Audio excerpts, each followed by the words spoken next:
कोई व्यक्ति दूसरे का अपमान क्यों करता है? क्या आपने कभी विचार किया है? वैसे तो हम भी बिना कारण बहुतों का अपमान करते हैं।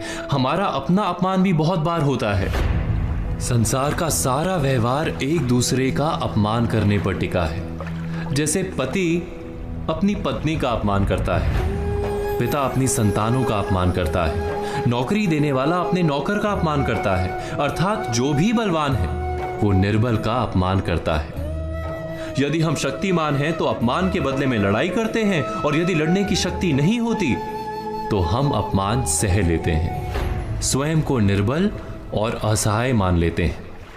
हमें छोटे होने का एहसास होता है। ऐसा प्रतीत होता है जैसे हमारी आत्मा कुचली गई हो।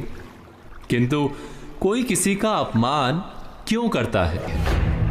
जब अपमान होता है तो मनुष्य को अपनी निर्बलता का एहसास होता है, और निर्बलता का बोध मनुष्य को कुचल देता है। वो अधिक से अधिक निर्बल बन जाता है, अत्याचार सहने की आदत सी पड़ जाती है। आत्मविश्वास का नाश हो जाता है, और जब आत्मविश्वास नहीं होता तो मनुष्य शराब और जुए जैसे व्यसनों में सुख ढूंढता है, मन से रोगी बन जाता है। आखिर किसी भी मनुष्य की ऐसी दुर्गति कोई क्यों करता है? अपमान करने वाला वास्तव में क्या सिद्ध करना चाहता है?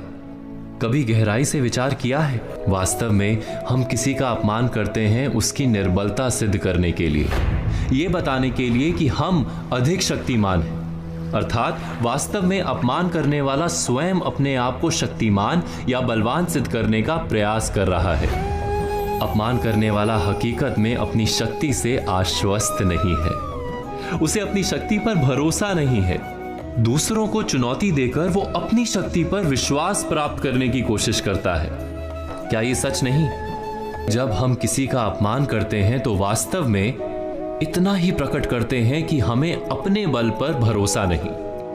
हमें ये संसार एक अविरत संघर्ष प्रतीत होता है, कभी ना रुकने वाली एक जंग सी दिखाई देती है। हम अपने निकट आने वाले सभी को प्रतिद्वंदी मानते हैं, फिर वो पति या पत्नी ही क्यों ना हो। हमें निरंतर लगता है कि हमें अपनी शक्ति सिद्ध करनी होगी, अन्यथा हमारा शोषण होगा, हम किसी के गुलाम बन जाएंगे। किंतु क्या हमने कभी विचार किया है कि दूसरों को प्रतिद्वंदी अर्थात दुश्मन मानने के बदले कलीग मान लें, हमारी सहायता करने वाले सहयोगी मान लें, अर्थात दूसरे व्यक्ति को प्रेम करें तो उसका अपमान करना आवश्यक ही नहीं होगा। किंतु प्रेम करने के लिए आत्मविश्वास आवश्यक है। जिसे अपनी शक्ति पर विश्वास नहीं, वो प्रेम कर ही नहीं सकता।